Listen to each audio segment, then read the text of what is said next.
Hey there! Today I will be showing you two instruments to help you better understand light. But first, let's roll the intro. By the way, welcome back to the channel. If you're new here, my name's Gabi, and I'm very passionate about photography and travels, mostly on a budget. My guess is, if you're here, you may be passionate about them too, so why not stick around and subscribe? It's something that takes you a couple of seconds, but that does really support this channel. And it's for free, so thank you! In today's tutorial, we'll be talking about that one essential element that's crucial in photography: light. Light will make or break your shots, and you basically have no saying on the matter, unless you make it work for you and not against you. That's interesting. As I briefly mentioned in this video, which talks about the exposure triangle, so if you would go to check that out, it would be very helpful. There's some instruments that we can use to understand how light works. One is the exposure meter, and the other, well, we'll talk about that later. An exposure meter, also called light meter, is a device that's made of photosensitive materials that's meant to read your frame and tell you whether or not what's in the frame is well exposed or not. Ma sì. It measures the so-called reflective light, which is that kind of light that bounces off your subject and doesn't consider the light source. Let's make a quick example. Hey, this is Gabi from the future, and I just wanted to specify that in this video I'm talking about the light meters that are inside your camera, called TTL, through the lens. Just that, I wanted to specify it. Back to the video. Look at this frame.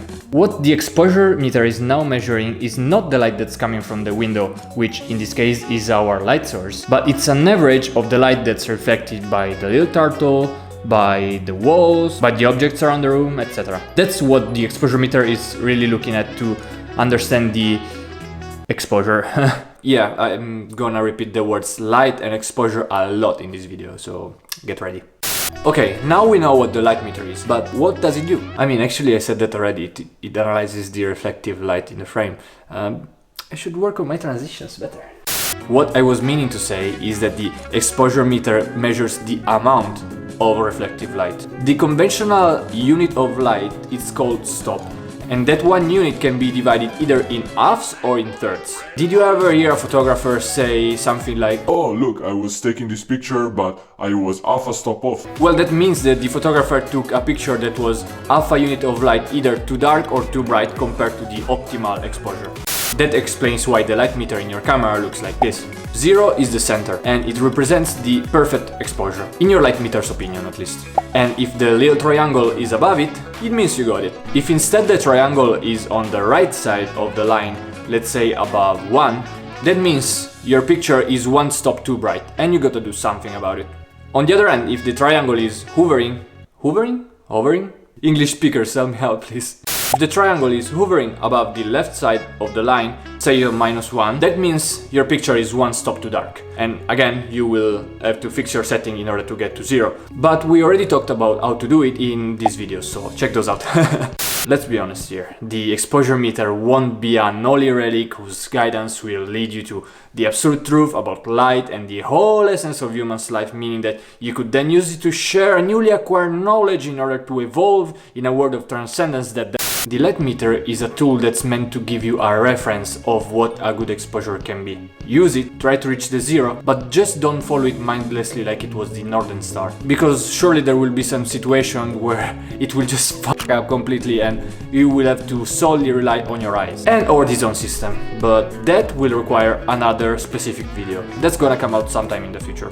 Another tool we can use to better understand light comes in the form of a histogram that looks something like this. By definition, and yes, this time I'm reading it straight from the script after trying to say that one sentence for a lot of time and I had to write it down because I couldn't say it in one shot, it was too long, so now I'm reading it from the script. An histogram is a graph that represents the tonal distribution of a digital image. Basically, it shows you the whole amount of pixels that compose your picture and tells you if they are bright or dark. Let's just make an example because it's gonna be way easier once I show you. This is an histogram. That blob represents all the pixels of your picture. Now, let's divide the histogram in 5 parts. The left corner represents the black pixels of your image. If there are some pixels here, it means they are black. Next to it, we have the area that represents shadows. Dark pixels, but not pitch black ones. The middle segments collect the midtones. pixels which are either bright or dark. Then we have the highlights, which are bright but not enough to be white. And in the last corner we have the whites. Now that we know how to read this map, let's try to analyze it with 3 real-world examples. This is a very underexposed picture, and as you can see, most of the pixels are on the left side of the histogram.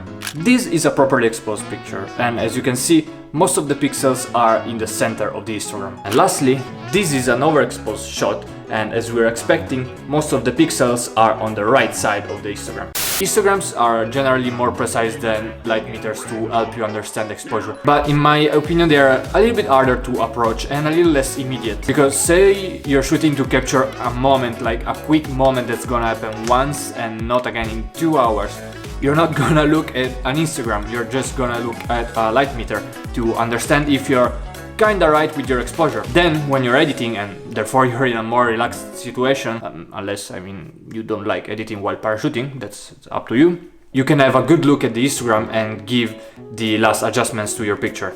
Now, thanks to these couple tools and lots of practice, there's always that, you're ready to make light work with you. And I'm sure your pics will definitely benefit the effort. I repeat, you do need practice.